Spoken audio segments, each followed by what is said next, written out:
And yes, thank you for recording. Should I start over? Just kidding. Welcome to everybody for being here today. And for those who are joining virtually, I'm so glad we can do this year, the hybrid option, and we're going to get the symposium started. Dr. Ashley Love is our faculty sponsor, and she's currently virtually from New Mexico, and she has been so gracious and patient with us as we're all figuring this out. So she's going to do our welcome today. So thank you again for being here. Dr. Love? Thank you so much for the wonderful introduction, and it's wonderful to see so many people joining us virtually, and you can also see the audience with the cameras, those of you who are joining us virtually. I am delighted to welcome everyone to our first hybrid research symposium, and the title of our symposium, as you know, is Level Up: Educating the Whole Scholar for Community Building, a Healthy Mind, Body, and Spirit. And so once again, I am Dr. Love, and I wanted to talk to you a little bit more about research. When you think about research, we usually conjure up images like this one, if you see it on my screen here, of people working in labs, the whole classical experimental and control scenarios, right? So a lot of times, those of you who are graduate students who are starting your dissertation journey or graduate journey, you're probably wondering if your ideas, your passion, or your interests can be translated into research. And even if you pick a topic to research, you have those doubts, especially questions like, are you adding to the literature? Is it significant? And is it really even research? Some of you in the audience, I see a lot of our faculty members there. I remember those days. I'm going to show you another image here. Those days of card catalogs and before the internet. I believe we had it easier than the graduate students who are embarking on their journey for their dissertations, as well as the other graduate degrees. Some of you being in the UIW program is your first exposure to research and assuming the identity of scholar. I know it's also very exciting and daunting at the same time because it's a new identity.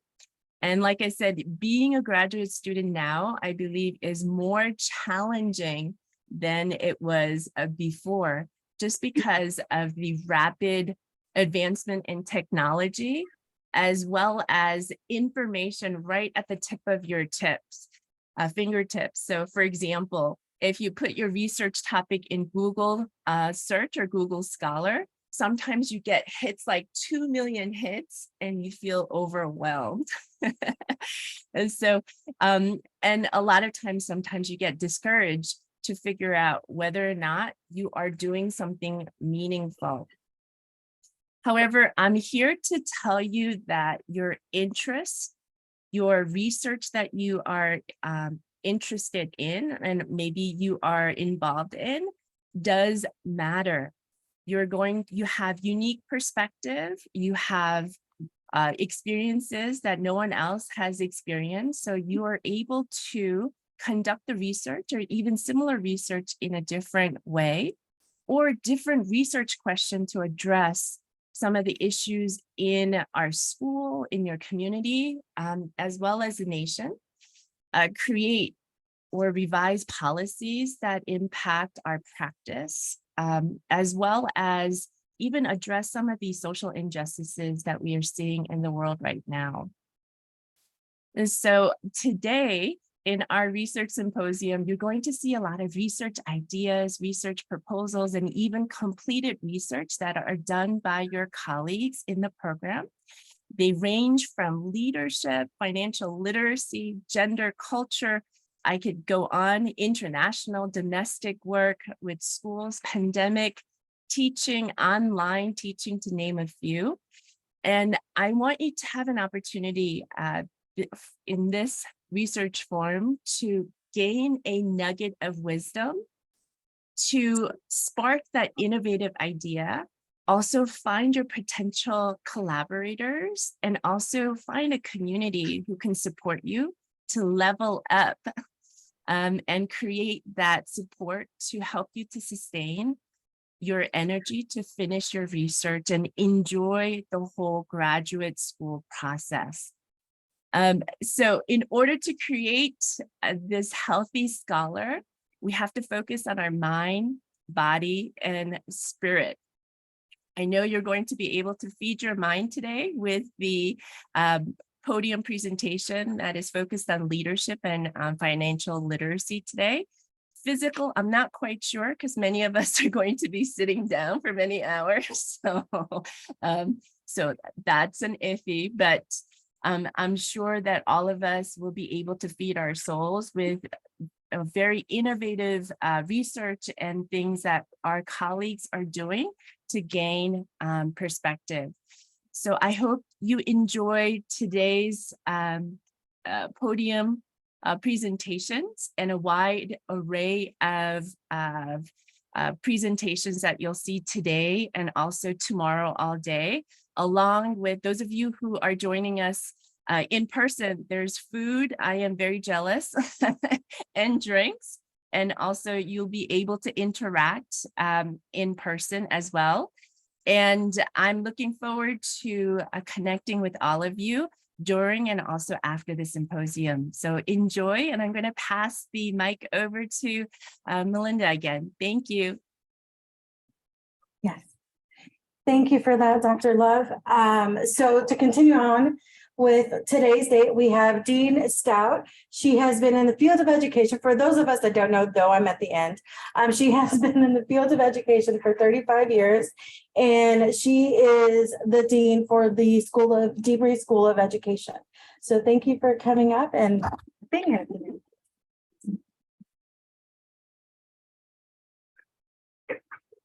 Thank you. As she said, I am Denise Stout. I am the Dean of the Dreeben School of Education. And on behalf of the school and the university, I want to welcome you to the Graduate Studies Research Symposium. Research is at the very core of our doctoral program. A PhD degree is a research degree, and it provides opportunities for our students to contribute to and to expand a field of study. And so as you go through your doctoral program, think about that. You are in a unique situation to where you're going to be able to contribute knowledge to a field. The Research Symposium will give our students an opportunity to showcase their research and provide opportunities for the audience to learn from their research. So I hope you enjoy what you hear today and what you see today. And as Dr. Love said, take a nugget away. Thank you.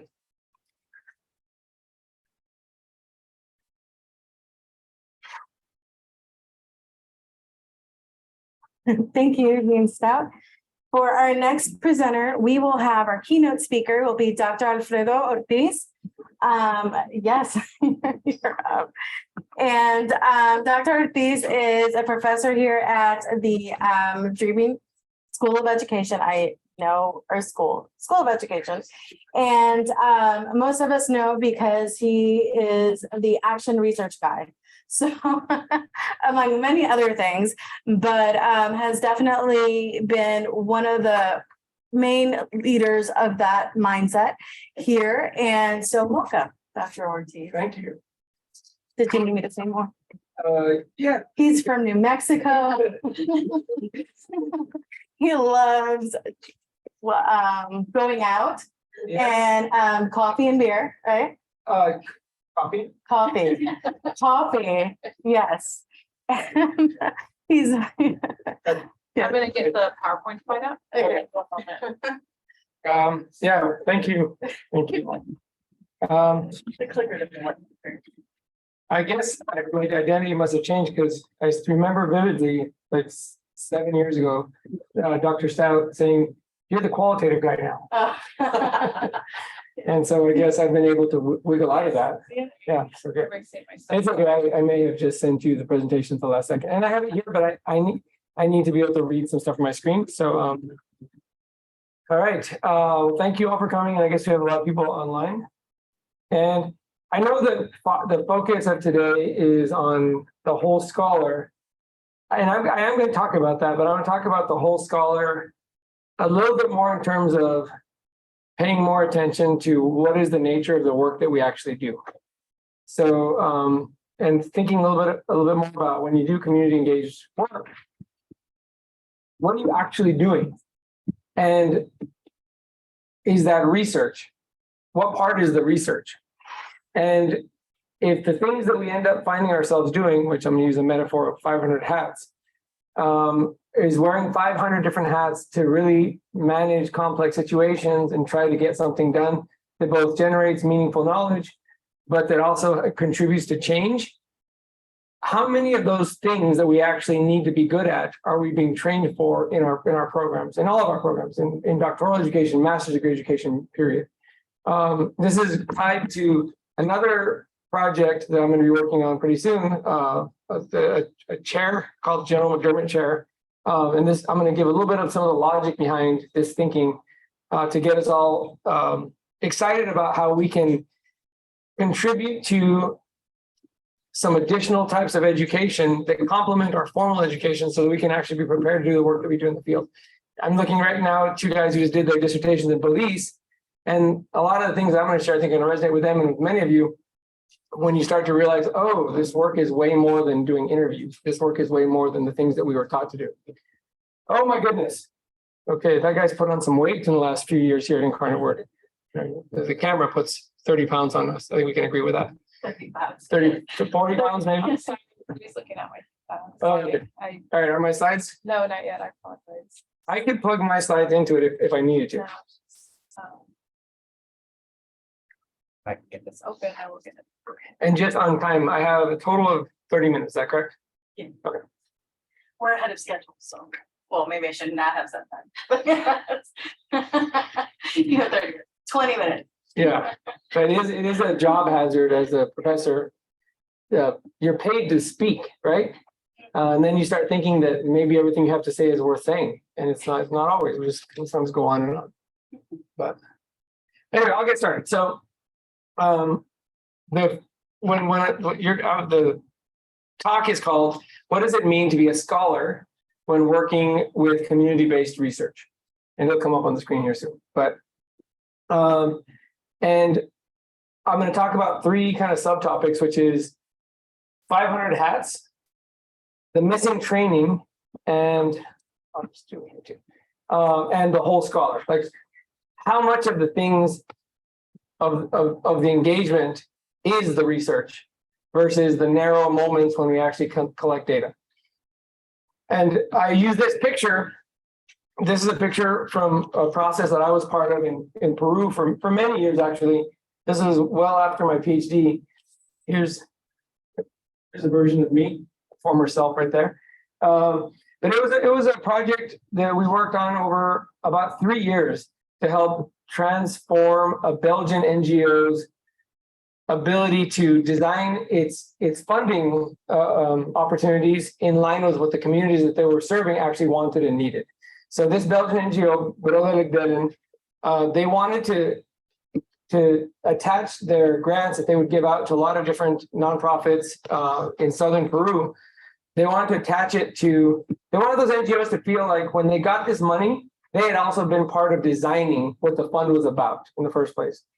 And so we used a series of practitioner kind of and action research approaches to design a regional strategy for this NGO, and then to tie the funding to the strategy itself, but the strategy was designed in a participatory way. So the people who got money, eventually different nonprofits and a few kind of community-based organizations, could see that they themselves had created the strategy that was now funding them.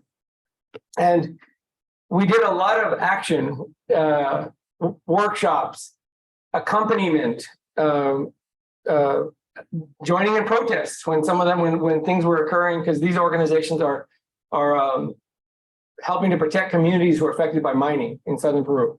A lot of health problems, a lot of just human rights violations occurring with mining companies allied with local governments sometimes, not really caring about community organizations or the communities themselves.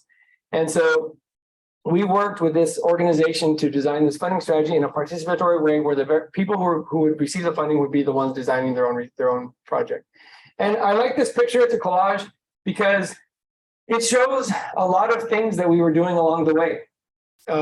From making sense out of things here, kind of in the very middle, to just solidarity moments, taking pictures, to a picture here on the right hand side with the lady with the hat, Quechua speaking folks speaking Quechua, not having to speak in Spanish, which was the dominant language, creating spaces for people to share their knowledge on their own terms, or at least trying to do that.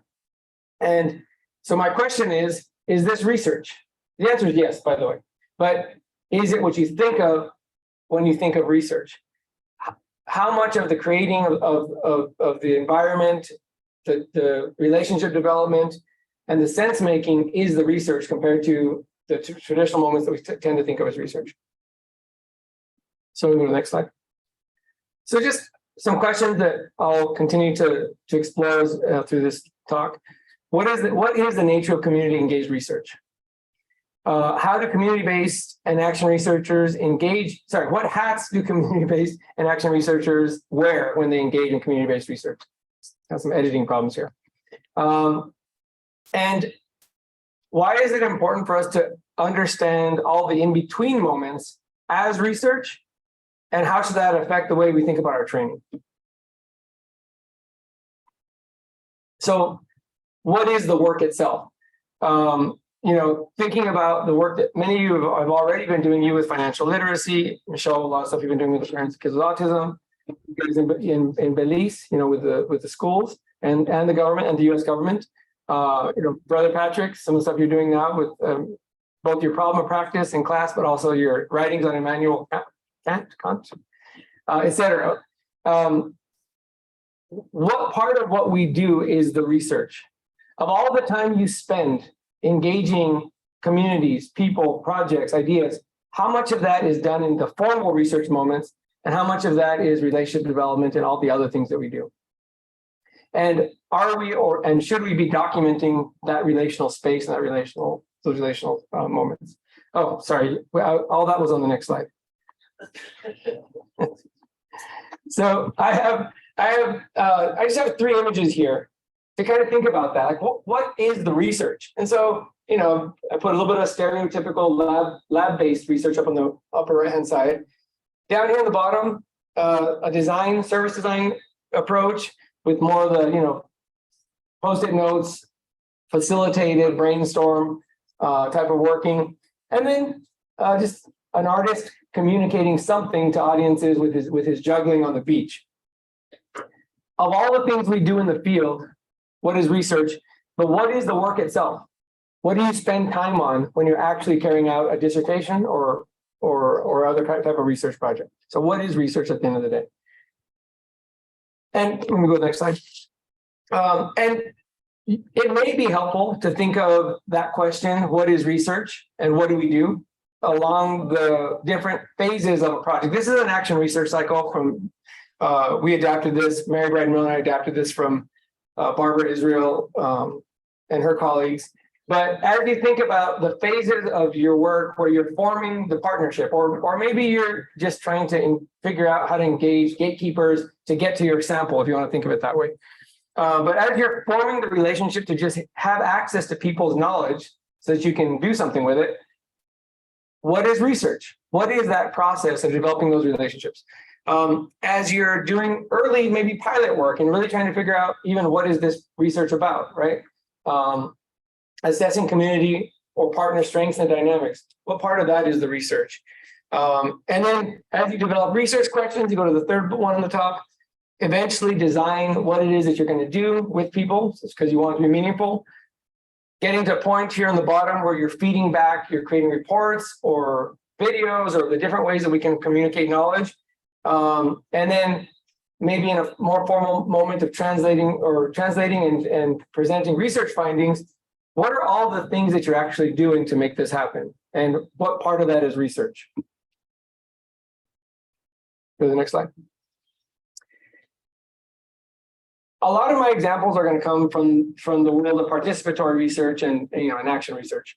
But the more I've thought about this and worked with this, I realized almost all of us are doing these things, even quantitative studies, qualitative studies for sure. We're all engaging in a much wider range of activity that we need skills for, and that could not possibly be good at all of these things when we do this work. So Mary Brad Miller and I, we wrote Mary Brad Miller is she's a well-known, she may get mad if I call her a pioneer, but she's an action research pioneer. She's been one of the key people to kind of really situate this field over the last 30 years or so. And I've got lucky that she took, I got to meet her like 10, 12 years ago when I was in the action research, when I started in the action research board. And I would say 70% of everything I've written in the last 10 years has been with her. So it's really opened up a lot of opportunities. Actually met Bernie Stringer through her as well.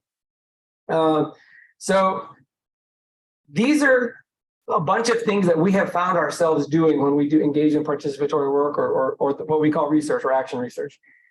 We find ourselves being organizers of people, processes, educators sometimes, as we've talked about a lot in the action research courses. Like, as you start thinking about how you're going to combine action and research, it stretches all of us into areas where we don't have any competence. And you quickly realize that. So any action research process actually needs to come with training, because we need to kind of make sense about how to do the work as we do it. Facilitation. We think that learning how to facilitate group processes, and we've all been part of them, is probably the most relevant research tool of all. Yet we're not really training facilitation.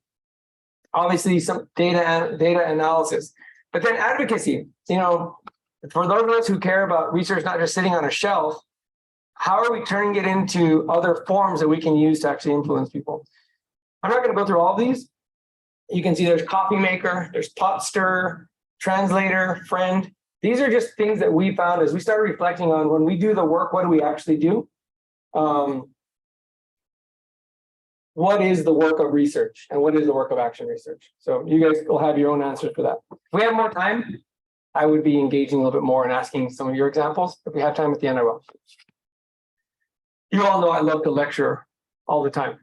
So, okay, so I'm gonna share a couple examples from my work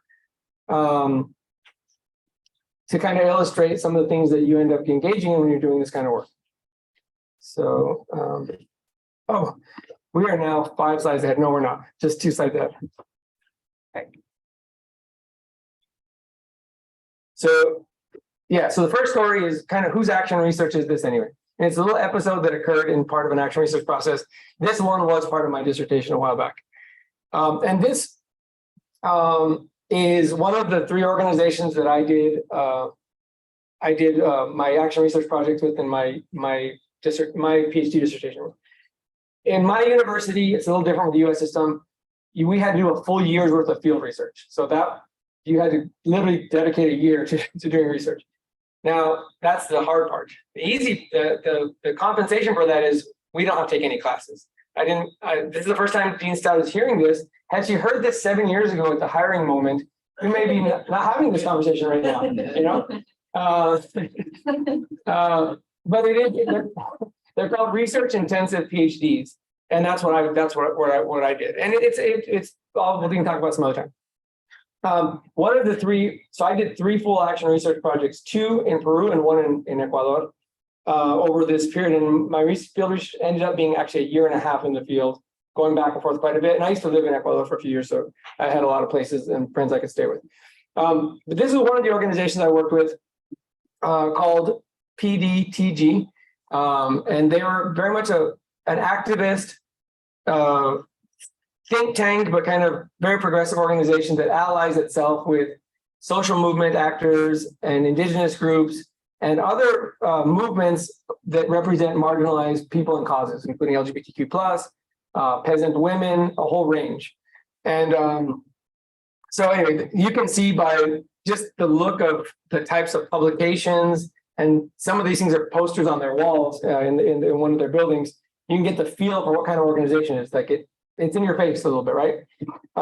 Anyway, so that's who they are. We can go to the next slide. And in this project, we did we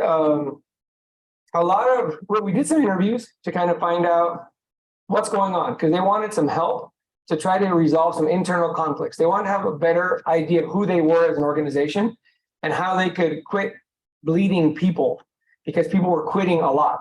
And because of these internal conflicts, and they wanted to see how can we create a shared identity that allows us to both be activists, but at the same time, be a happy family and not be kind of falling apart at the seams. And so we did some interviews, but we also did some early workshops and all kinds of different skits and a bunch of things that you guys have seen in some of the classes that I've taught. And we came up with an initial diagnostic process. And this is just leading us to the research questions. So, but we ended up finding out that there were a lot of contested understandings of how do we change the world? Some people in the organization were saying you change the world by working with social movements and grassroots organizations to get people to change their own systems. And there are other people in the organization saying, no, you change the world by allying with political parties and trying to take government through elections and then be able to reorder things through policy change. And those two things that are both necessary were cause a huge conflict within the organization on who leaned one direction more than the other. And so a lot of stuff was happening there. And then interesting things, like for those of you who are into like organizational leadership, the fact that they're an activist organization meant that they were a little bit anti-rules in the first place. They don't have rules. If you're anti-rule, you're not going to necessarily be very disciplined at keeping your books, at reporting to your donors, at being on time with things. But they were always on time. When a protest erupted, they'd be on the streets immediately, right? So who they were, which is their strength, generates all kinds of other things in terms of how they can manage themselves. And that's fine until you start accepting donor money and you have to be responsible. So anyway, all kinds of things happening, including some really interesting power dynamics. We'll go to the next slide. And can you tell me where I am? I'm probably already like at 45 minutes. 21. Oh, really? We're really ahead of schedule. Oh, wow. I'm gonna slow down. Oh, no, sorry, go back. Okay, we'll leave that there. So I'm now going to share a little episode from my engagement with this organization that shows a little bit about the types of things that emerge when you're doing this work and having to think about, well, what is the research? So let me just pull this up on my screen here. All right. 10, 15 minutes. All right. Okay. Which one of you should I believe? Okay. Okay, so, and I'm going to literally read a few things, so just forgive me for that. To give you an idea of the types of things that we did to generate knowledge. So anything that generates knowledge is, in theory, it's a research method, because kicking up dirt, creating knowledge that we can then analyze, use, and help it or use it to inform something else or a next step or something bigger. We did to try to help figure out how this organization could come to terms with who they were and how they could live well together. We did a series of skits. We did walks together. We did interviews. We did some physical activities. We did the coffee drinking exercise that some of you have been through with me. We did that. We did all kinds of things that really try to get out, who do we think we are? It was a very dialogic process to get out who this organization thought it was, to reveal some of their conflicts. We did a lot of drawings. Some of the drawings showed some of the organizational members with one foot in and one foot out the organization. Like they really depicted how they were feeling, and then we were able to use that to talk more about what the problems were. And we're at the end of the process, and we needed a final workshop. This was at the end of the year, and we needed a final workshop to be able to close off the action research process. We'd come up with some really good documents, and the organization was pretty happy about all the progress they had made, and it was time to close. And I had funding also to be able, from my other university, I had funding to be able to pay for some of the costs of these activities.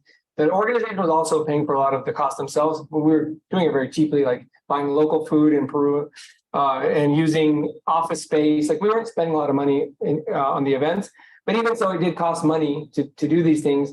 And my flights to Lima cost a lot of money, which again was covered, but I had to use it for that purpose.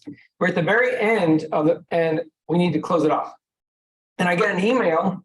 I was literally in the airport in Houston. I get an email from the director, Mar, and there were two directors, Mar and Rafa. Some of you know Rafa.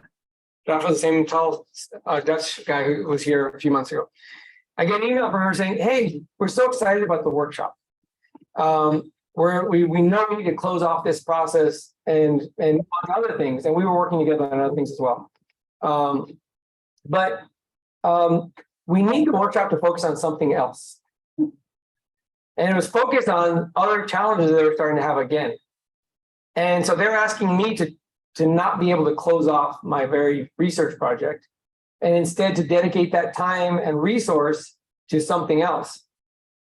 And we've been very flexible throughout the process. But I was like, I don't know how I can do this. And so I had to I felt like I needed to stand my ground up and say, hey, I also deserve a right to help finish this process. But of course, it's all self-interested, right? Because it's my PhD and I want to make sure I can finish it. So we go back and forth in a series of very coded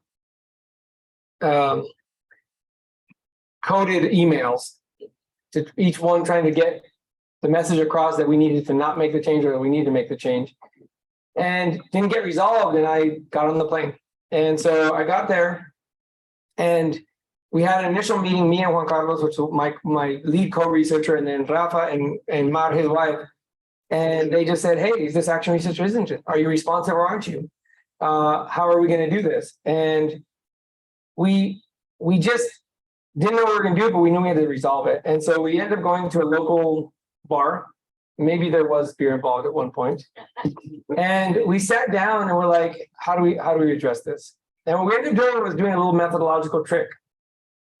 We said, why don't we do what you want to do, but do it in a past, present, and future mode. So we'll look at the past where I think they needed some evaluation data from the past. We'll look at the past and say, where have we come so far? We'll look at the present to close off the action research process, and we'll look at the future to connect the two together. It was something like that. And we came to an agreement. No one was happy, but we came to an agreement that this could work.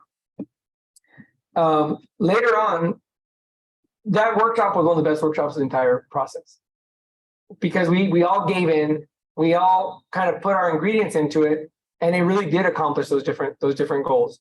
And so we reflected together with them. They're like, oh, maybe we should have done this more.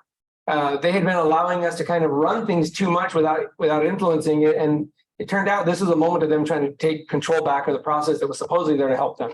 So I'm just gonna share a couple things that I thought of reflecting back on the whole experience. And there's a lot more. I can share the chapters with you guys if you're interested. So I'm gonna read. This is a little reflection on participant, the roles that we're assuming in this project, and how we're assuming our positions, our positionality. Reflecting back, I can see that many of the roles that I played and Juan Carlos played were projected onto me from the dynamic situations that were emerging throughout the process. As methodologists, a specific role, our role changed throughout as we continually tried to figure out what types of interventions and methods made sense in different moments, including how could we incorporate in a very unique methodology called reflect action into it, because we were testing out methodology. Part of our hypothesis was embodied methodologies can change the way people work together. So we needed to test out certain types of methods.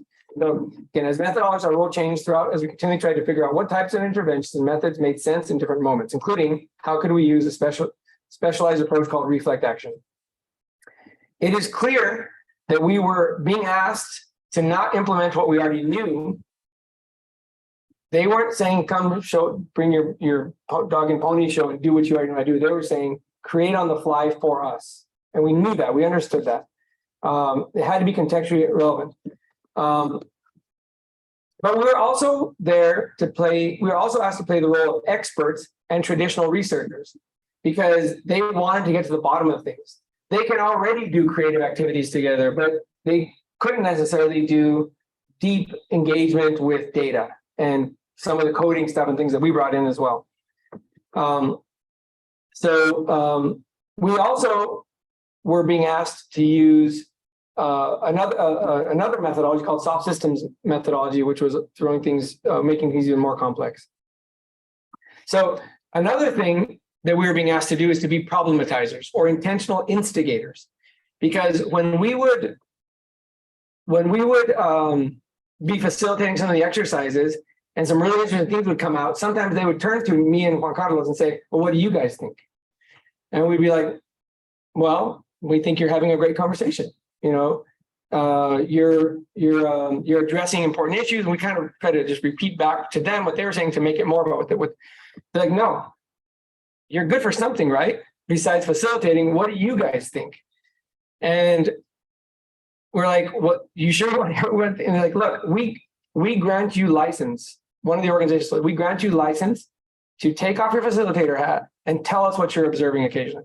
We're willing to go through that here because we've set this process aside for that purpose. So we did. So we had to learn how to be and assume the role of being problematizers or intentional instigators who would stir the pot, even if this might yield uncomfortable situations and risk damaging relationships. But our most important role was as empathetic relators and trust builders. Because at the end of the day, they had to feel like we cared about them and that we weren't just there doing drive-by research to get our data to be able to fulfill our longer term research goals. But that was also part of it, right? 5 minutes, okay, cool, I'm coming to the end. So those roles were central as we counseled, we showed solidarity, we participated in broader processes outside of even our research project. But something that we didn't anticipate, and this comes back to the negotiation at the end, was political negotiation. We had to learn how to be political negotiators. That was thrust upon us in several moments as we tried to uphold our roles and even protect our interests at times when they didn't completely align with what the organization we're working with wanted us to be doing. That included giving up methodological control sometimes and saying, well, this is what we planned. What do you guys want to do? Well, here's a method for what you want to do. Do you have a different method? How can we co-construct what will be useful to us together? And this increased as the leaders started demanding more control of the process that was meant to benefit them. In this, I can go to the next one. And the next one, I'm not going to cover this one. Next. Again. Yeah, just some nice pictures. Nothing to see here. That would have been case 2 if I were not as wordy. Okay, that's right then. Mary and I, when we wrote this chapter, we just really started thinking about what do we really do? What are our skill sets? How do we accomplish this thing we call research and action research? And what we realized was there's 5 different realms of work that we find ourselves doing, but we're only trained for one of them. So we often found ourselves, not necessarily in that example, but in different spaces in the realm of advocacy, where we were being asked to take knowledge and use it to try to influence processes. We had to sometimes negotiate for more prominent participation. Conversation I had with the leaders of a conservation nonprofit, the example I didn't share, that didn't want to invite the park rangers into the process because they assumed that they were doers and not thinkers. And we said, look, we're not trying to save the entire world, even though we kind of are. But the park rangers who were Afro-Ecuadorian, low income, and from the community have local community knowledge about what's actually going on the ground. You can't know what you need to know if they're not present, literally. And so we had to negotiate for their participation. Political negotiations, one of Mary's cases, she had to be a whistleblower on a disabilities case. And sometimes just walking away when needed. Those are a bunch of things that you all are going to find yourselves, or maybe already have found yourselves doing in this thing we call research and action research. The realm of relators, I think, is more obvious, but underplayed because everything depends on the quality of our relationships. We've had great success in some spaces, particularly with Any Baby Can, and some of the work we've done with the disabilities community, in large part because of Michelle's abilities, but also because we've made a big effort to really try to listen. But it's also blown up on us. We've made mistakes when working with the city of San Antonio, and that's part of the story as well. Like, how do you create relationships that allow you to call the people back in a year and say, hey, that was a pretty good experience. You want to go try and do some more stuff together? You want to go help this other group? Can we find a way to make our common strength more than our individual strength? So the realm of relating is absolutely central, and it requires us doing things like having coffee with people too, going on walks to see people as they work in the field. We went with the park rangers in that one project through a walk through the corridor, and they walk it like nothing, and we almost all had heart attacks walking for a whole day through the swampy but beautiful this beautiful green area. But that generated trust and made our research more valid. So the deep relationship engagement stuff makes your research more valid because people trust what you're doing and they share a different type of knowledge that they wouldn't share otherwise. The role of dynamic sense makers, I won't go into a lot of detail here, but this is all about saying, regardless of what my plan was, what should we actually do? If we're learning as we go, what should we do next that maybe wasn't what we thought of? And we've talked about this in different classes. Constructive grounded theory is very adamant, saying that all qualitative research in their case is emergent. What that means is, how could you, if you stick to a plan, if you create a research plan for 6 months and it has these detailed steps, if you implement those, that's proof that you're not learning anything, because the plan could not have possibly gone according to real life. And if you implement the plan stubbornly, you're not incorporating any learning around the way that would have changed your plan to take you in a better direction. So the dynamic sense making is about saying, what are we learning as we go so we can improve our work? The realm of emergent designers is the other side of that coin. How do you learn to be methodologically adept, to be able to create methods on the fly that respond to situations that you weren't anticipating? And part of that goes back to the relators, which is none of us are that good at that. So you need to have diverse teams and an ability to lean on the participants for methods that they might come up with that would be more relevant than what you would have come up with. So you don't have to figure it all out yourself. And then lastly, our favorite, the realm of traditional research. That's important too. And that's something, those of us who work in practitioner worlds, that's a huge value that we add. But that's only one part of it. So let's go to, I think it's my last slide. I'm not going to cover this in any detail. I'm going to conclude just by saying on this slide and the next slide, I'll just explain how the table works. So on the top, on each one of these, and again, it's divided into two, but there's the realm of advocacy and the realm of empathetic relating. And then there's 3 columns. What are the dispositions and kind of ethical stance you need to have to start off as a researcher from the realm of advocacy and from the realm of empathetic relating? What skills do you need to be able to do that? And then what would be implications for our training in our professional training, professional development, but also doctoral education? What are the types of things we should be spending our time on in our classes? And what new classes should we have? And which classes should we displace to be able to actually have the skills we need to do this complex work in the field? Because we are going to go out there and then we're going to realize, I know how to do a small number of things really well, but man, there's so many things that I wish I knew how to do better, and I'm just going to have to make it up as I go now. And so what this does is it tries to lay out an argument that we are being trained on important things, but we're not really paying attention to what is the nature of research and what is the work itself, and what skills do we need to do that well. We need to have skills in at least 5 realms. And we're not doing a good job with that. To go 2 more slides, and I'll finish for reals. So So that's it. We need your help to create learning opportunities, formal and informal, with community and sometimes in separate academic spaces, to design curriculum and to design methodology that help us get better in the realms of empathetic relating, emergent design, dynamic sense making, and advocacy. Because we're doing an okay job on the research side. My last point is, this is research. The entire process of how you generate knowledge with people and turn that into something useful beyond the original experience that other people can learn from and use to change their own lives and change systems. The story of doing that is the research.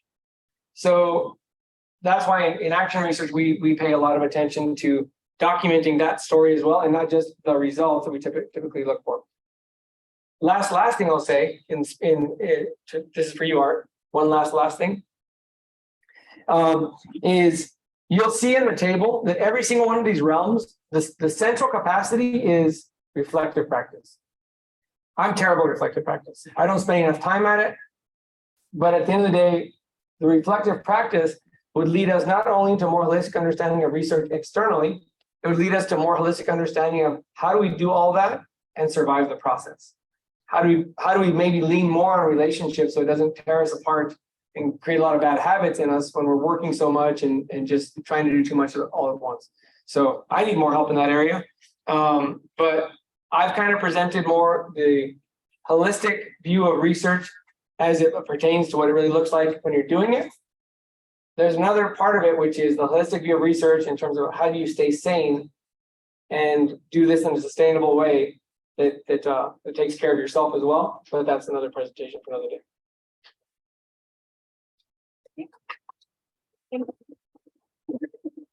Thank you, Dr. Lee. Any questions for him before we go on to our break? Is there a last Art? Well, we did not. Sure. Online, any questions online? Can you check the chat? Please.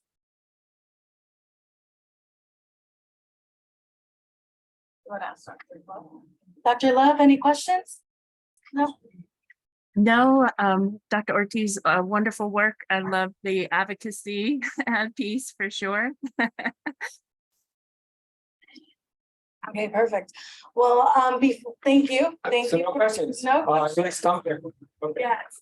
And I forgot to introduce us at the way beginning. So before we head to our break, those of us, sorry, can I create that? Thank you. That coordinated this with Dr. Love is Michelle, who is, can you see her? Yes. No. Yeah, Michelle, come here. Michelle Vasquez is our president. And CG, who is online, if you can wave, is our vice president. Alyssa is our secretary, and I'm the treasurer and finance. So thank y'all for being here, and we will take any feedback as well at the end to make next year a better experience for all. So with that, thank you, everybody. We're going to take a 10-minute break and start around 15-minute break. Yes. We'll let our presenters Yes. set up the Yeah, next presenter. and we'll continue on with podium presentations. Thank you. So online, we're taking a 15-minute break. We'll be back at 2:15. Thank you.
I was gonna do that. Do what you wanna do.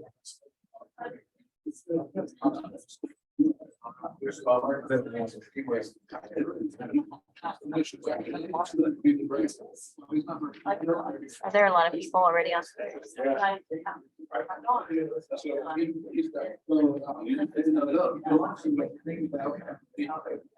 That way you have that.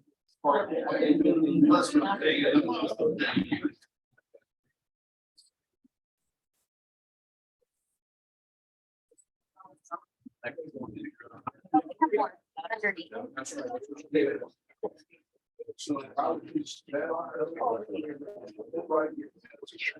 You see that TikTok? Where's the music coming from? I'm like listening to the wall. Sorry. Dr. Love, sorry. Welcome back, everybody. If we can start taking our seats, and if you're joining us virtually, we're gonna start here in just a moment.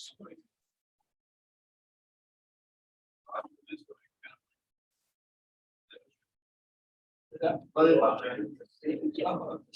this time, we're going to start our podium presentations with our students' research. We'd like to welcome all the students that are presenting this year from the Dreeben School of Education at the master's and the doctoral level. Our first presenter is doctoral candidate.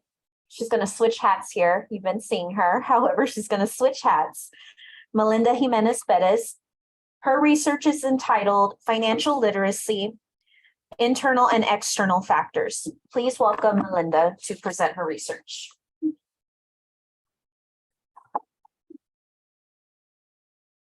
You go back for 2 seconds, please. Yes. Go ahead.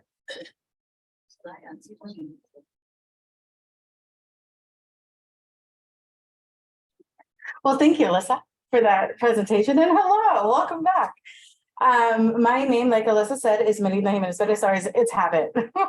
I'm Melinda Jimenez Perez again. And my research is financial literacy, specifically among Puerto Rican women and women in the United States. But one of the interesting things that came up in my last class, my last formal class, was internal and external factors of ourselves in our projects and in our daily lives. So with that lens, I will be presenting today our presentation on financial literacy with internal and external factors or influences, and I will elaborate. Next slide, please. So before we go on to what are those influences, we are going to talk about financial literacy. So what is financial literacy? Financial literacy and financial education have been interchangeably used in everything. So in conversation, when I say my business is financial education, they're like, oh, you do financial literacy. And I was like, oh yeah. But financial literacy is just the ability to understand and apply financial knowledge. But financial education is a process by which one increases their knowledge in the financial process. My goal through my business and my research is also to improve, to improve financial behaviors, the actions that you take based on your financial literacy and your education. So a lot of classes, high schools and I'll talk to that in a minute, but teach financial education or financial literacy. But studies have shown that the behavior doesn't really change. So the end goal now in the industry is changing the behavior, even though we are providing the information. How can we change the behavior? Next slide, please. And so further definitions to set the scene a little bit more. Financial self-efficacy. So financial self-efficacy is the individual or in the capacity to execute the behaviors necessary to perform a certain task, specifically financial tasks. And it takes a closer look at your attitudes and behaviors of individuals. So my goal is to increase in my research financial self-efficacy so people can feel empowered to make financial decisions based on their financial literacy and education. Wealth is defined as net worth, assets minus liabilities. So the goal is to have a positive net worth. So when everybody teaches financial literacy, the goal is to how can we improve your net worth. And income can be defined as passive or active. Passive is interest earned or child support or alimony, rental properties, and active, of course, money that you made from an actual labor. So the statement of the problem is that, again, my research is based on Latino women, specifically Puerto Rican women, but there's not a lot of statistics. So 62% of Hispanics feel anxious about discussing finances, and that is not an exception for other demographics. 20.5% of Hispanic women lost their job in April of 2020 due to COVID. COVID helped us see that there is a lack of financial education with so many people having lost their jobs and not being able to stand on their feet without further assistance. Only 19 states out of the 50 require a financial education, and it's only an elective and one semester. So it doesn't teach those behaviors that we want to improve in our society in general. Next, sorry. Those are for children, basically, but for adults, additionally, 50% of Americans' households have left the banking system because of high fees, because of the change from physical to online banking. Hispanic households that were unbanked were because they also had less habits of saving. So there's so many influences that are leading to that lack of education. And one of them is technology leading to the need or the idea of needing to be unbanked. So external influences. So for me, for example, my external influences, I lived in Michigan. So I had the Michigan culture and temperament of the people that are very different from Texas. So the influences of Texas, of the communities here, the bank systems here. I did my elementary in Michigan and I did high school here. So those two educational systems were very different and influenced me in different ways because I went to public school and private school. And then my family is from Puerto Rico. I'm a first generation mainland Puerto Rican. So being raised in a Puerto Rican household means that they have their cultural influences from being in Puerto Rico, and they taught me money the way they understood it based on their Puerto Rican upbringing. And then organizations that we work with, I work with Project Poderosa, and learning from them on their beliefs on how to navigate money, but in conjunction with their other influences such as life, fitness, and education. Because here we're talking about the whole scholar. So the next slide. So Puerto Ricans in the United States, sorry, my slides are not working. One moment, please.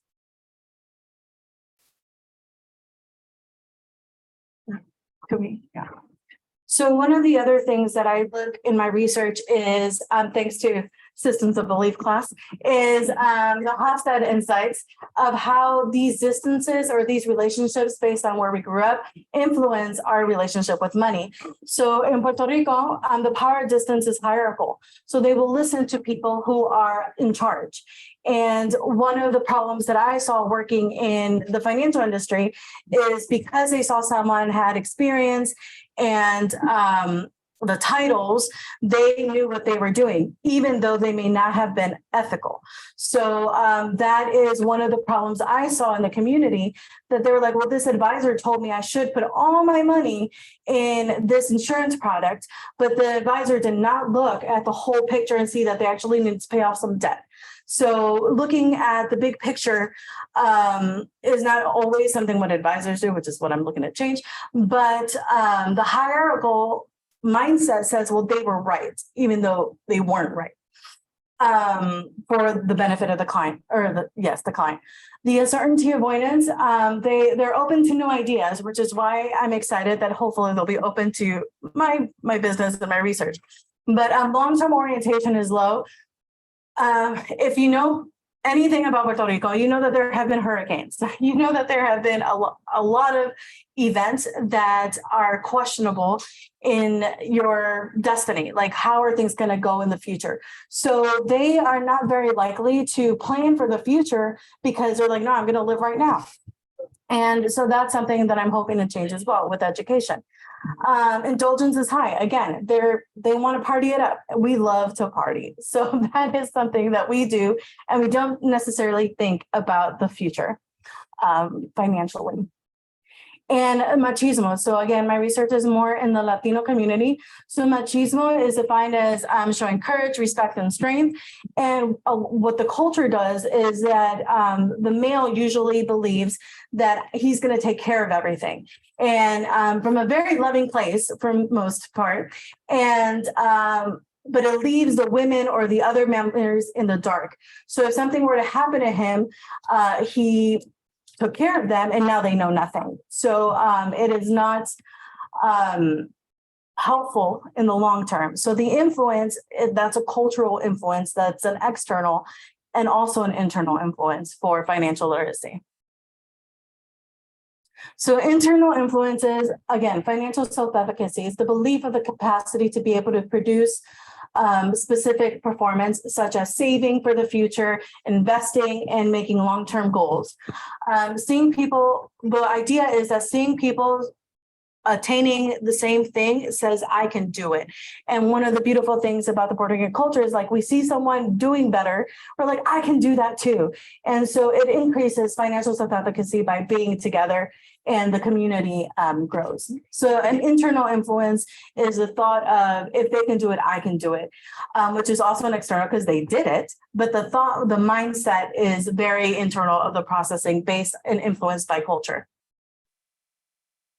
So financial literacy among women. So because of their influences and the environments that we tend to grow up on, they tend to be less adverse to risk. But research has shown that women actually make better decisions in the long term about finances. They rely on their circle of friends. In the pilot study I did, this came out as well, that they tend to rely on their men and in their family and just friends instead of professionals for the most part.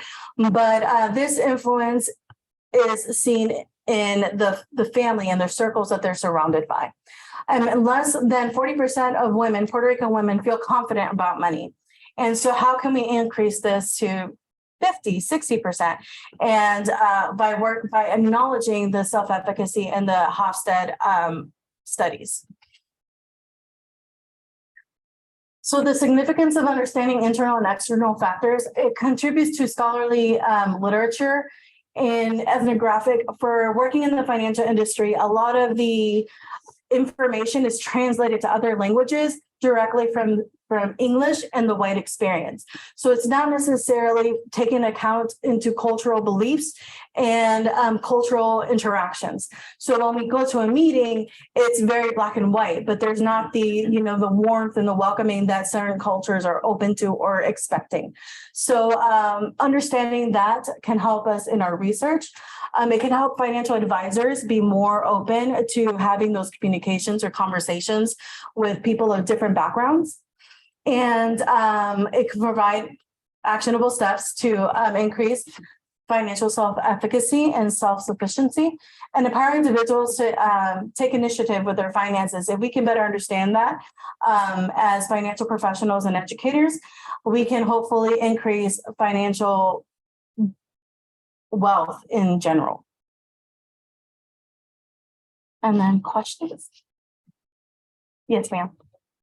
You said seeing someone succeed requires them to think that's cultural within the Puerto Rican. Yes, Latinos. Mhm. So if they see someone doing better, they're more likely to believe that they can. Yes. And if they see someone fail, doesn't work the same way. Yes, they're like, well, why should I do it? Because they're like, you see, yeah, that's why I never did that. Yes. But in my research, so my dissertation is it's action-based research, and it's building that community. So hopefully it's a workshop, 5-week workshop, and having that hopefully community setting, they will feel empowered to be more active in their finances, is my theory. Like bringing in were financially successful to demonstrate what they did, or just based on? No, having different different participants of different like levels of success will hopefully provide that. Yeah. Anything else? Internal people. Computer. I mean, it makes it in a lot of different ways. Mhm. Or Yeah. different, not just in finance, but it's always in a lot of positions. Yeah. So you mentioned that a lot of the reasons for, problems with financial issues in the first place have to do with generational wealth, culture, all kinds of. To what extent are you going to address will those issues become part of the content for the training? So we do preliminary, well, we as in me, myself and I do preliminary interviews to understand how they feel. And also in financial counseling, so I'm a financial counseling candidate. We do a lot of questions on intakes on how did growing up influence you? So certain events, who was in charge of the money? How did that make you feel? What was the first event where you had a conversation about money? And what I've seen thus far in my work is that it has been like a birthday, a quinceañera. So those things are specific to the culture. We have one more question online and then we can go turn. Okay, we have one here too. Yeah. My question is, with the education, financial literacy, is there a path or designed for workers who work by the hour and workers who work by salary? Because those are two, they gotta face, it's very different when they work by the hour and when they work by salary. Yes. So what we do, again, I say we, but it's we. Is look at that, like look at their goals, look at their habits, and then break it out. So it's not just because your salary, we're going to do this. Because if their salary, they may never save money. So that would be one of the first goals, regardless of how much when they get paid, is like, what do you do as soon as you get paid? So because if they get paid once a month or bi-weekly, but that's it, like how do we understand that and the bonuses and such? So when it's hourly, they tend to be more like, well, if I work more, I can make more. But how do you make money work for them instead of so that they can have that family time? So they're definitely addressed differently. And we look at the household as well. So it's if they're married or not married or living with someone, how does that partnership work? And what other sources of income do they have? So it's a holistic approach, depending on a lot of factors, many factors. Yeah. Yes. Could I just make a suggestion? We can have this conversation offline. You have Hofstede as a great work, which is great. I would suggest doing a deeper analysis because there's a little bit of dichotomy in how they are, they're not risk averse, but they're high context and they're hierarchical, I think, in terms of the expectation, but also consider Schwartz because Schwartz deals with value and self-efficacy and self-direction. I can give you some suggestions. I'm not sure how far along you are. Yeah. But those theories can help you because you're trying to develop a strategy to get into the trust circle of these individuals, which is why they're really selecting family and friends. It's a matter of trust. It's a matter of that where do you fit in it? Like it's a holistic circle of trust. So, but I have a lot of work, but I'm pretty sure, of course. So anyway. And thank you, definitely, yes. The online question, is generational financial trauma something you'd like to explore in Latinx populations in general? Yes. Oh, thank you. Yes, and that is part of the research. I'm hoping it comes up, it bubbles up, if you will, to the surface, but it's not something that I'm specifically looking for, but in my personal research for wanting to explore, yes, the answer is yes. I believe there's a lot of trauma and especially growing up, like the belief and the mindset of there's no money for that, but there actually is money. It's just used for bills, but you grow up with that sense of, well, there's no money. And that sets up the child up for fear of money in the future. So that's one of the things that we're looking to address. Yes.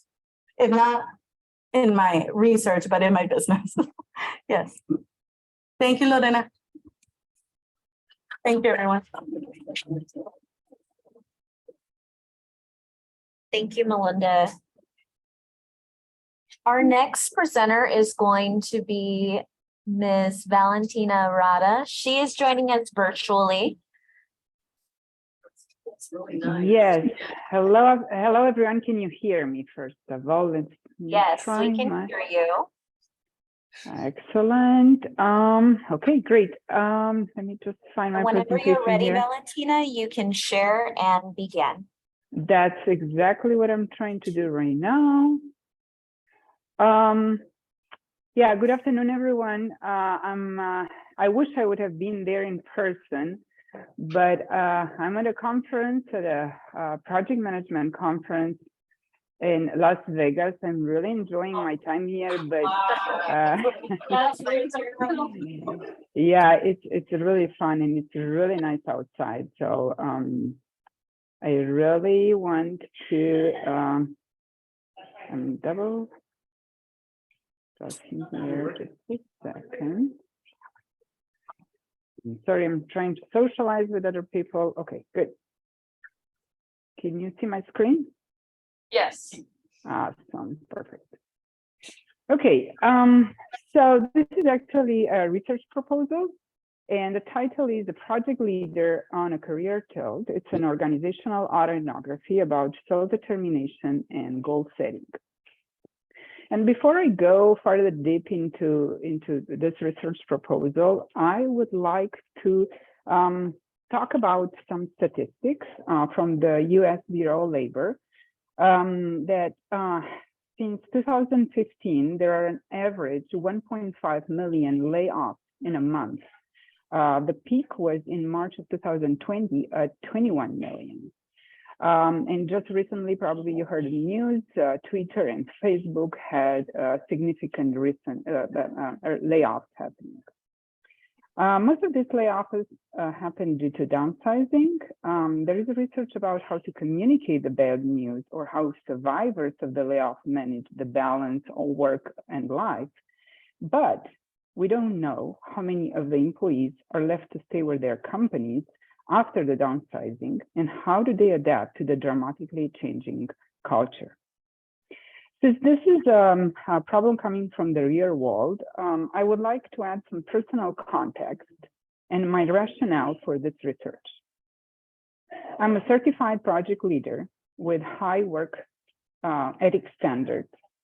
I successfully led and continue to do so teams of developers who build solid product technology for various organizations in the United States. I'm compassionate and I follow integrity, teamwork, and respect as work ethical values.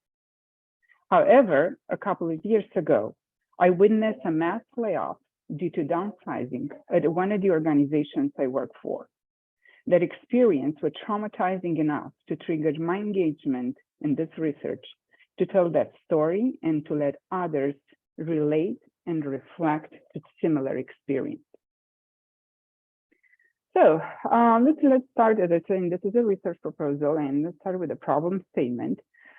This study intends to address the lack of goal strategies for career growth in the technology development subculture within a transformational organizational culture by gaining insights about: one, how to create supportive work environments, again, considering the crisis, how to generate a career growth path of the professional level when working in such organization, and how to focus on career-based motivation at the group level, re-engage team members and so on, and we can talk about that later.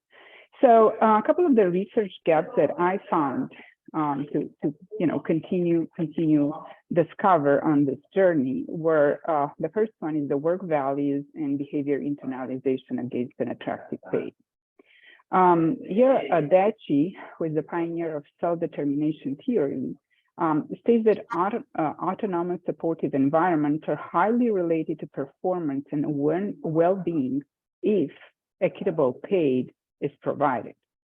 However, there is little research on how attractive pay influences the embodiment of work values and behavior in a cultural crisis. Where, in other words, what one of the areas would be, how is attractive pay enough to keep you staying in a crisis, an organization undergoing crisis? The second research gap is career advancement at the professional level. Greco mentioned that professional identification can be mainly supported to career mentoring. However, career advancement in terms of career mentoring and professional identification has been researched at the organizational level, but not at the professional level. And again, we talk about organization crisis. The third research gap is goal-based motivation for groups. And then the third one is the role of coaching in promoting goal orientation.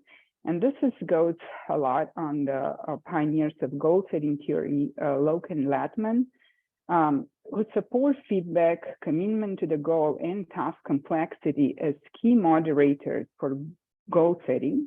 However, Phillips and Golly consider that factors like socialization and coaching promote goal orientation at the group level.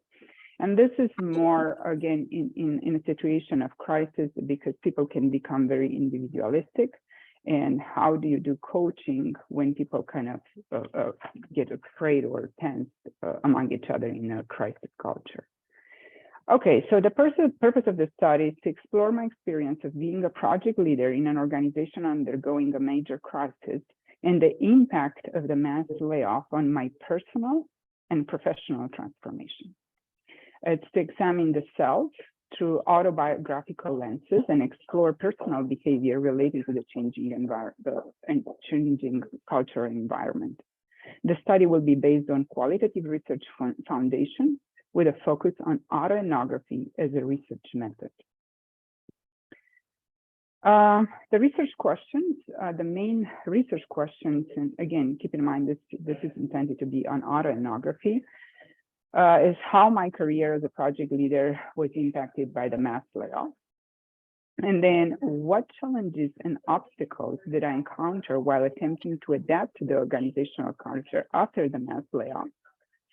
What were my perceptions about the performance review in the context of a changing organizational culture? And what were my strategies to cope with the lack of trustworthiness and transparency after the mass layoff? Okay. So now, what is the significance of the study? Why I'm going there, other than, kind of reflecting on what has happened? The intent is to impact two groups of people. It's employees and employers.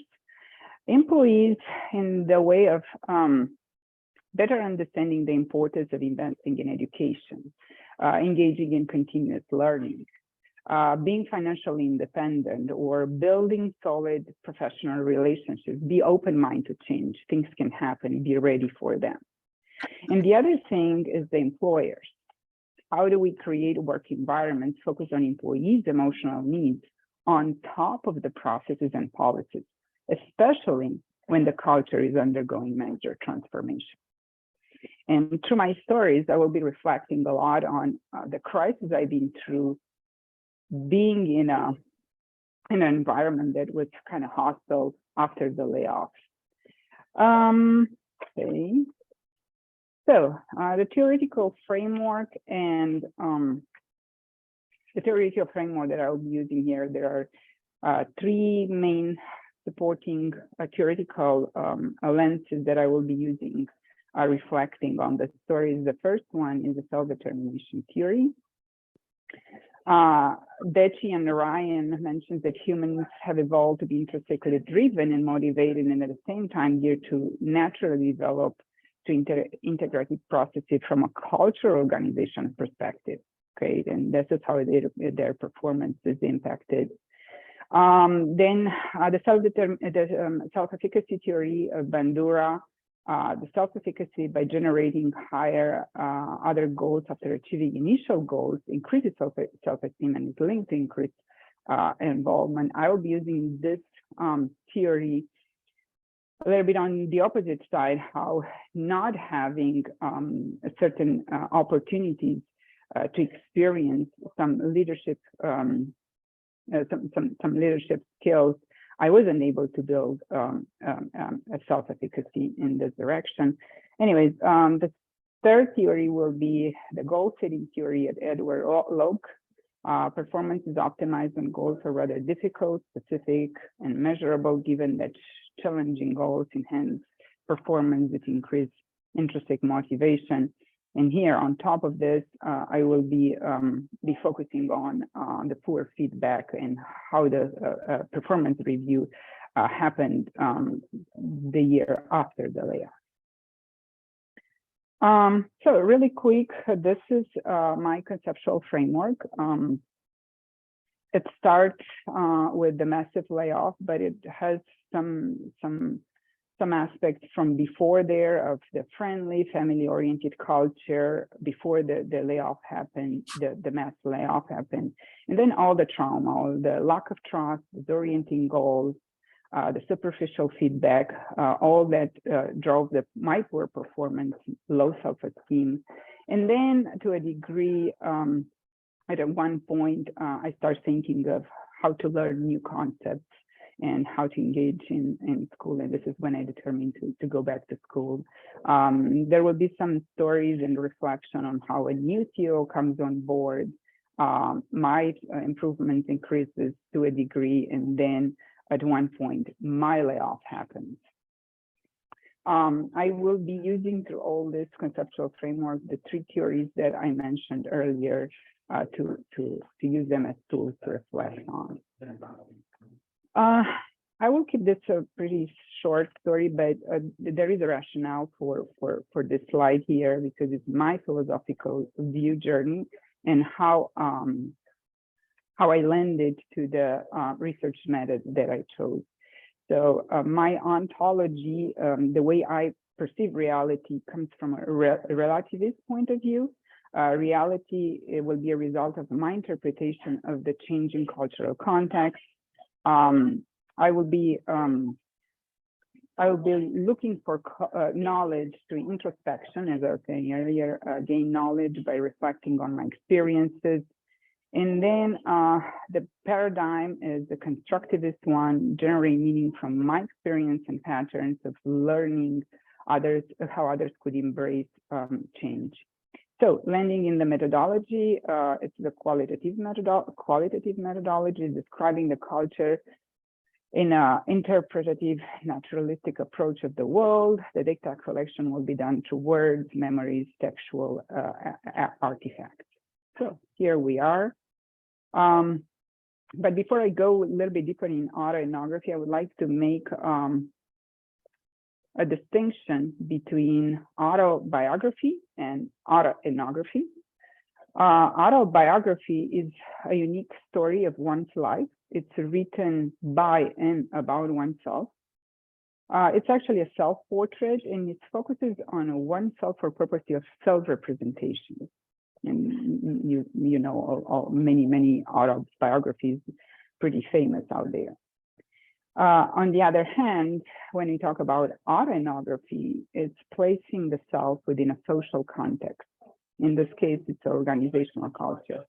It's self-reflexive, it's vulnerable, telling the stories that they were traumatizing, and they are going to put me in a vulnerable spot. It's a research method using storytelling, which acknowledges and accommodates subjectivity. So with that being said, let's go deeper. So the research method is going to be evocative autoethnography, which is a genre of autoethnography that focuses on a narrative presentation. It's the stories could evoke empathy and contribute to the social understanding of certain culture. Again, we are talking about organizational culture. The setting, and me as a participant observer and the research would be, so the time is before the age of COVID. The place, I say it's a city in the Bluebonnet State. The setting is a fast-moving consumer goods organization. and the subculture is a technology development subculture. As you can see, I'm not naming the time, I'm not naming the organization, and this is very intentional because the idea is not to point out on the organization or my former my former boss or things like that. It's just to reflect on the situation. Okay, in terms of data collection, the self in general, not ethnography, the self is the primary data source. I will be using evocative writing, self-reflection, and introspection. It will be my memory recollection of some personal emails, a few pictures. I will not be sharing the pictures, but they will help me reflect, recall formal and informal communication. In terms of data analysis, the intent is to use Saldana's coding framework. It will be interesting because I will have to literally code on my own story, but that's the intent at this point. It's in vivo coding. The first step would be the in vivo coding. The idea is to capture my story language with intent to not disturb the emotional message of the trauma. And then in autoethnography, we use a lot of dialogue. So it will be verbal exchange coding. And then obviously we go up to category coding, categorizing the data, collecting, will be provided a solid structure for interpretation in the research findings. And then at the end, the process will involve comparing and contrasting teams for their common conceptual connection, emphasizing organizational culture transformation impact on employees, emotional well-being, involvement, and performance. So in terms of quality assurance, there are 4 main areas that I will be making sure to focus on. The first one is the credibility. As a researcher, I acknowledge my vulnerability by revealing the strong emotions I felt throughout the layoff crisis. My self-reflection is intentional and will help employees and employers better understand and empathize with crisis impact on one's performance and involvement. Then another concept in autoethnography is verisimilitude, is the effect or reality. The idea of connecting the writers and provide continuity in their lives. Evocative autoethnography shares with fiction and the desire to produce the effect or reality, verisimilitude, which seeks a likeness of life. The main idea is that through this kind of writing, the intent is to bring the reader to where the writer has been through all those traumatizing experiences. As it relates to bias in autoethnography, probably you pay attention at the beginning of my presentation. I acknowledge my lenses. I'm a project leader. I'm also an alcoholic, but I also have high work ethics, and I will be reflecting and analyzing everything through this lenses, so that in that way I acknowledge my bias. And my autoethnography sense is that my hope is that others who have been through similar experiences, been in companies that a mass layoff happened, would rather shift their mindset from victim to survivor and focus on their career improvements rather than resentment towards their former employees. So a couple of limitations. One is my dual role as a storyteller and researcher, and the possible juxtaposition of the role throughout the research process. As a researcher, I will have to detach from the emotional side of the stories and conceptually quantify and categorize the meaning and findings while aligning to the research questions as well as theoretical and proposed conceptual framework.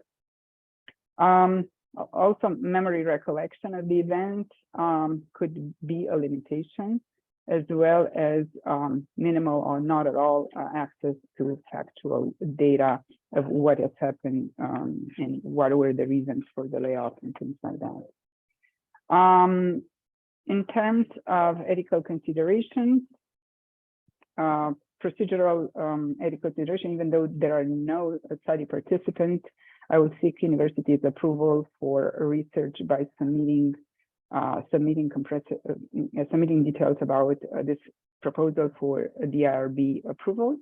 In terms of confidentiality, as you can see earlier, I am not disclosing the names, and I will not disclose any of the names of the characters. From this perspective, I will ensure that no data or information internal to the company will be provided. I will use pseudonyms for the characters just to not generate any harm for those mentioned or for the company referring the study.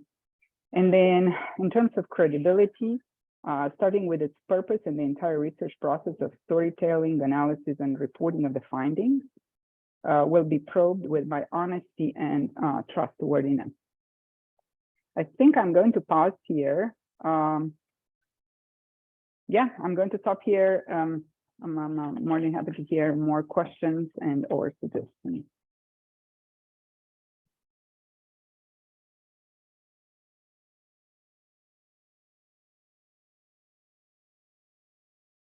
I cannot hear you.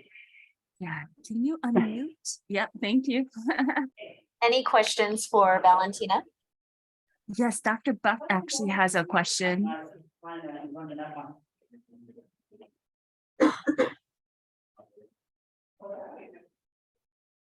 Is it on the chat? No, she has her hand up, so Dr. Buck can unmute her mic. I think that was a mistake, Dr. Love. Okay. Sorry. No, not a problem. Thank you so much for being here. I know Dr. Buck and several of the faculty members are also via online, as well as many of our doctoral students. So go ahead. If there's questions from the audience, I will mute my mic.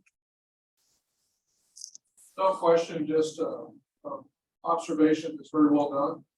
And you, Valentina, you and I had conversations about what makes you special for an autoethnography, and I think you made your case. Good job. Thank you.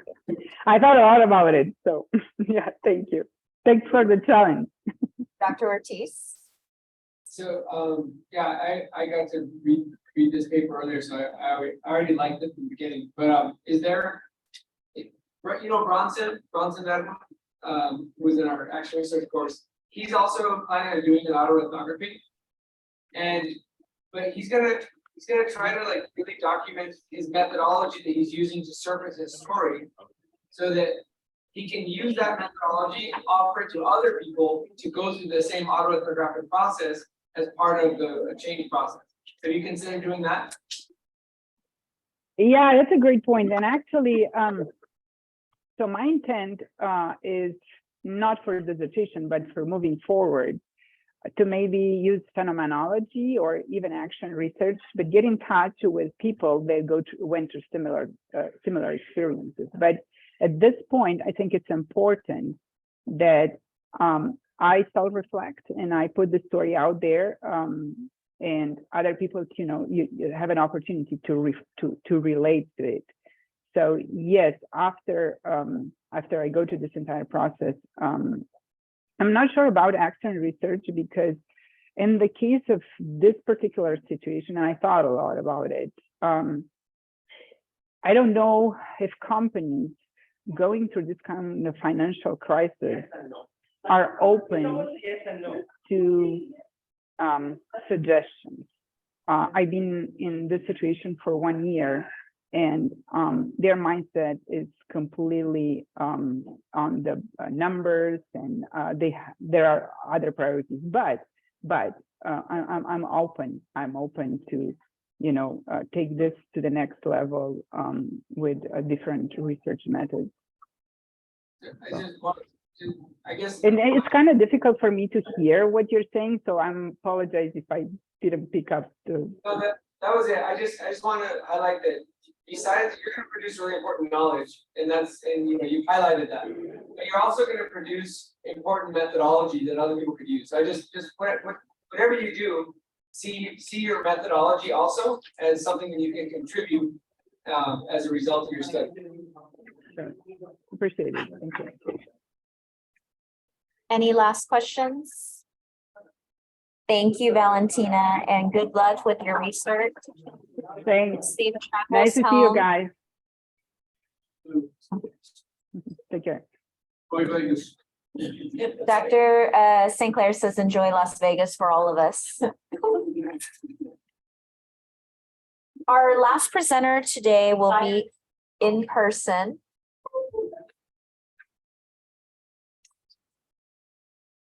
As he gets set up, I want to remind you that we have a full day of events tomorrow here on campus and virtually. Although there is the virtual part of being able to attend, we suggest that you come to campus. We would love to see you here. We plan on having coffee and refreshments and of course, great conversation. So if you are in town, we would love to see you. Please also keep in mind to follow us on our Facebook page for the Doctoral Student Association for upcoming events and also for other contributions that are going to be going on throughout the year. Because you are a student here, you are a member of the DSA, so we want to be a part of your life. Anything that we can do to help you as a doctoral student or a doctoral candidate in the program, we are more than happy as officers of the DSA to do that. Without further ado, our last presenter is here in person. I'm very happy to introduce David Mendez.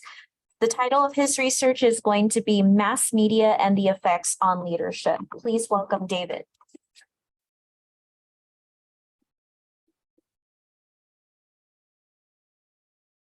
Right. You know, I was told by Dr. Gwen in his book when I took his class under my undergrad that the best way to become a better runner was to get off the couch, lace up your running shoes and start running.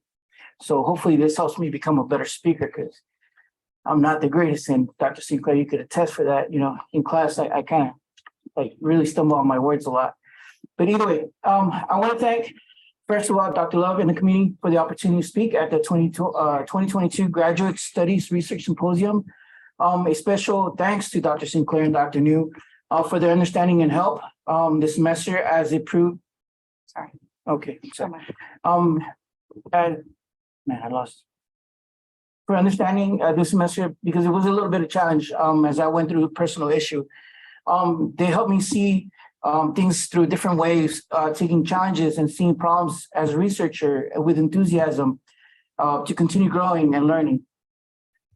So as I was introduced, my name is David Francisco Mendez. Mendez, cool.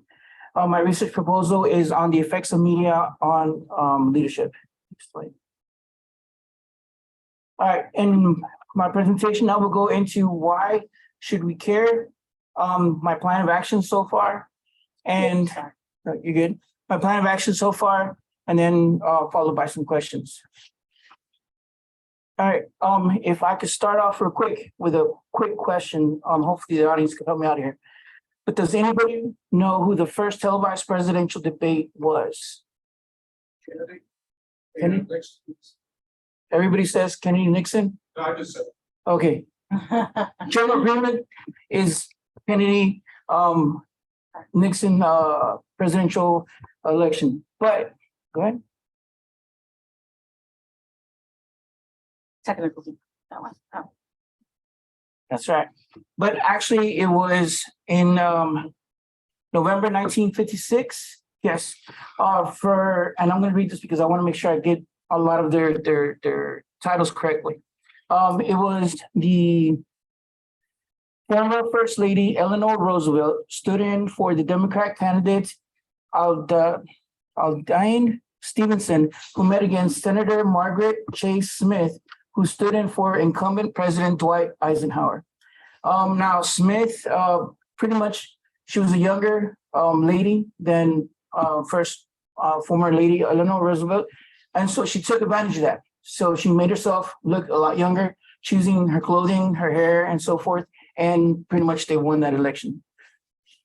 A couple of years later, no, go back. I'm sorry. A couple of years later, of course, John F. Kennedy squares off against Nixon, televised, same thing. Younger man, Nixon, older. He had gone through several injuries that prior, weeks, so forth. That same day, he had injured himself. So on television, he looked kind of sickly and he refused to wear makeup because again, he was a manly man. Nixon, he took full advantage, younger man. He said, you know what, go for it. So again, because of the first impressions, he took that one and he won. Go ahead, next one.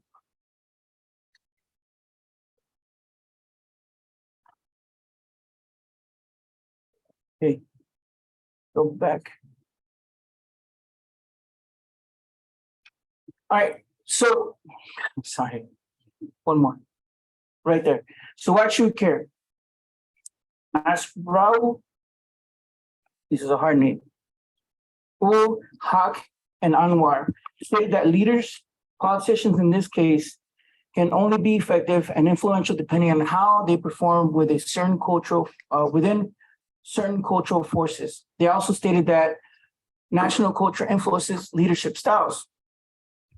These two statements are what pretty much led to my research question or my wanting to research this.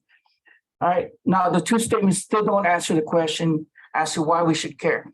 Richard Hart asked this audience during the seminar over creating culture in the classrooms a question that might answer this better. He simply asked, go ahead. What do we want the children we teach to be like when we are adults? Next slide. My initial research question was how mass media has affected the opinion of leadership on the current college university students. The reason I chose this question was because if answered, the information gained from the study like this would benefit the leadership area of study, as well as marketing and of course, media studies. And that's where my undergrad is, well, up to my master's. So it's really, really kind of dear and near to my heart. Go ahead. Kind of action. All right. So it's all right. No, you're good. All right. So this study is an exploratory, qualitative, systematic review. That's long. I will be looking at the last 30 years of literary reviews with the following guiding questions. 1, what type of studies were done? 2, some of the major findings, and 3, the methodology used in those studies. Now, my parameters, like I said, it's the last 30 years. The reason I chose the last 30 years because when I saw some of the trends up until the mid to late 1990s, there wasn't a lot of studies done on media or media effects, being that we were not in the age of the internet up until like mid 90s and so forth. And then after that, it kept climbing. So some of the initial keywords and phrases that I used when I was doing my exploration of literature review was leadership, social media, culture, influence, opinion, impact. And of course, when I did that, not a lot of mass information came up. Instead, I came up with only 9 articles, 5 of those which I can only use. So I went back in the drawing board with Dr. News help, and we kind of redefined how I was doing some of the search for these articles. Now, some of the inclusionary data or inclusionary criteria were peer-reviewed journals, articles. They mainly had to be available online, English language, all topics, because I wanted to kind of generate to see not just leadership, but marketing, like I said earlier, and also media. And it was open to all collections and journal types. Like I said, when I did my initial search, I really was confounded because I thought, in the last 30 years, I would have more than 9 articles. But then again, going back to the drawing board with Dr. New, she kind of showed me a little bit better how to expand that knowledge base or knowledge search and start kind of drilling down from there. Because I did a really finite search at first, which didn't really give me that data that I wanted. So I'm still at that point. Go ahead. And again, it's a research proposal. So if you have any suggestions or questions at this time, Dr. Sinclair? So you're doing what we call a meta synthesis of the literature? Yes. Okay. And you're gonna do this, basically delineate the scope of research that exists and what those findings are. To what purpose? What is if you had to claim a purpose for this, what what would you do with those findings that you ultimately synthesize as a result of the aggregate literature out there? Let me make sure I got the correct question, Dr. Stiglitz.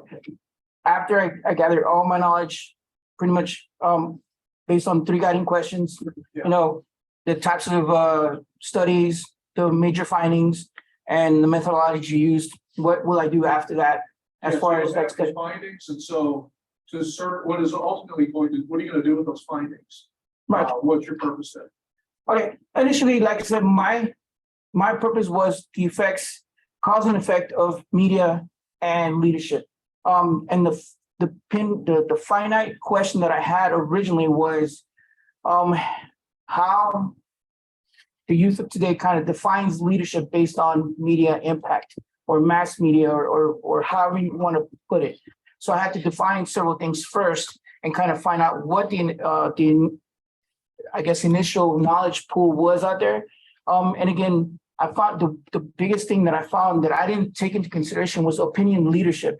And that again, that's mainly the last 10 years that really has had a big impact on leadership. So that was my whole thing, that I wanted to kind of do the cause and effect of media on leadership and leadership, you know, vice versa. One follow-up. Go ahead. So your methodology for basically wading through all of the data in the literature, how are you going to follow? What coding process are you going to use? How are you going to organize, synthesize findings? Are you there again? No, Okay. no, I'm not there yet. And again, that was something that Dr. Newton had kind of coached me so far, but I wasn't ready yet to kind of go through that process because it really hands-on. So that was one of the things that I know we had class in it. I think it was like I don't remember the name of it, that we had class on it. So she did teach us the coding, you know, tier 1, 2, and 3. But again, I wasn't, at least for this part of my research, I wasn't ready to do that. There might be some good literature out there to help you how to go through a meta synthesis process so that you can find the right kind of methodology. But I like your topic. Thank you for answering my questions. So thank you, Dr. Stiglitz. Absolutely. Yes. Yeah, I think your topic is really good, especially this day and age. What we see on the news every day, Twitter, now Apple, Apple Store, about is media influencing these companies or these company CEOs to make these decisions. I can also see the impact on this, especially coming from the military. Does the media influence military leaders? Don't know the answer to that, but I think it could or has. So I could really see this topic being well liked or well read by many. Roger. And another thing that's kind of spurred this topic was the fact that a lot of people have said President Obama and President Trump were the highest users of Twitter. And so a lot of their campaign was based on Twitter and Twitter following and how their effects on the populace was being effective leaders or effective communicators that way. Just if you don't mind. No, go ahead. There's a dynamic though, when you go back, you're talking about mass media. When you look at literature about who won the debate on substance, Nixon won for those who listen on radio. Kennedy won for those who watched on television. And there are obviously different reasons for that, but that would be an interesting thing too, because you're talking about social media. Gotcha.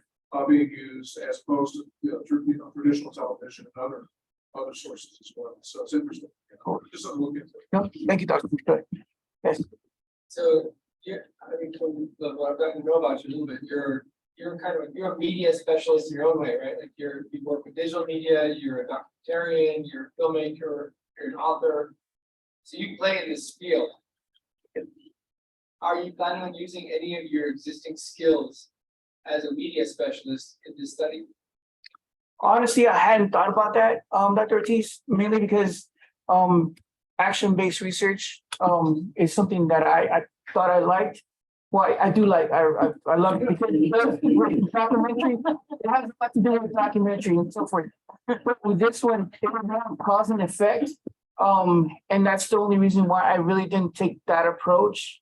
So I didn't mean to offend anybody, sorry about that. But like I said, it was, I really wanted to see more of the cause and effect of media and leadership versus how I physically fit into the scope of, the infield play of research. Well, I mean, you could, thank you for reading into the question. You could use it, methodologically, but maybe you don't want to, but even if you don't, you can just do the study exactly like you're saying. You could use it for communication, like on the back end of your research, so Okay. it really evoke the meaning that came out of it in a more powerful way than just the dissertation. We have to take that in consideration. And so you're separating Dr. Ortiz from content of action research. Yeah, I plead the fifth, that's the secret. Any other questions, please? Anybody? That's a great. Oh. I need the video format. Oh. No, I had not, honestly.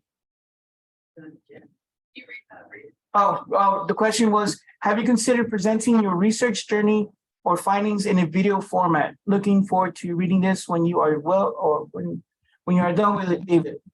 Lorena, thank you. But no, I hadn't thought about it.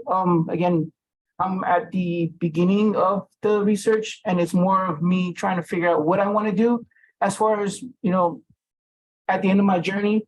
Also, I've been playing around with different questions and a lot of, I know the previous symposium, I asked of the effects of first generation English speakers in success in college. And I kind of went so far down the rabbit hole and I had to kind of reel myself back in before I was okay, it's too far of a travel for me. And this was my second attempt at a research question. And so depending on how far I go down this rabbit hole, I'll just, either reel myself back in and restart a new process or kind of continue on with action research. Yeah. Dr. Lowe said mixed method approach if you still want to use schematic review and video format. Okay. That'd be good. So I'm gonna have to get with Dr. Love about that one. See how maybe, next class I take.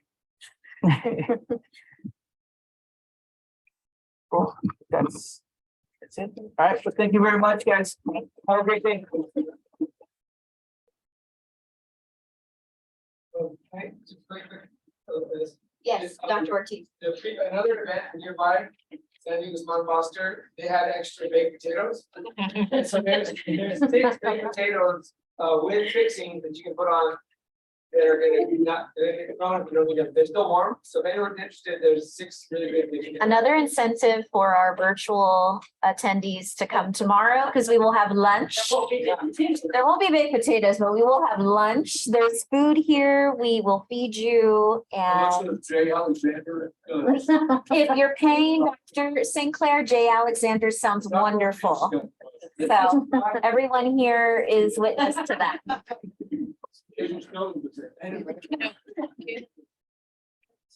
We'd like to present our keynote with a little something. So if Dr. Ortiz would come up here, please.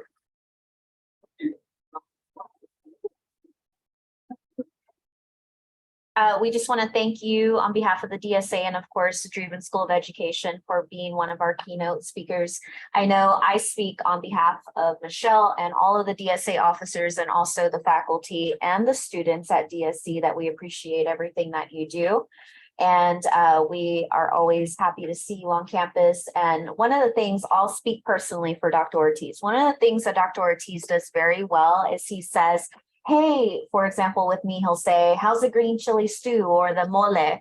He always acknowledges something personal about you. So I know a lot of students appreciate that, but thank you for sharing your research and Thank you. being part of it.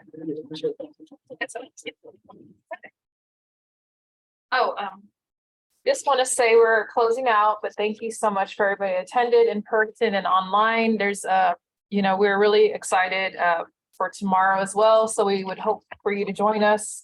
We're going to start around 9 o'clock. We're going to have a registration and coffee mingle. So if you're virtual and you want to come in person, great. If you want to be virtual, no problem. We will be here And we will have our opening remarks by Dr. Love. We're going to do a state of the DSA, which is something new where we're going to talk about where we're at with DSA, who we are, financials, upcoming events that we'd like to host as well. We will have podium presentations in the morning with several of our amazing students that will be presenting their research, followed by we will be providing lunch in person and additional presentations towards the afternoon before we have closing remarks with Dr. Brown. So we hope that you can join us. And we just want to thank you again for coming. And that's about it. So applaud for everybody that presented today. And we will see you tomorrow. Okay, everybody have a good evening and safe travels. Thank you. Thank you. Dr. Love, do you have any closing remark? No, I think we're great. Well, we will, I hope to see all of you in the virtual audience back and hopefully more tomorrow. So thank you so much for being there and here too. Yes.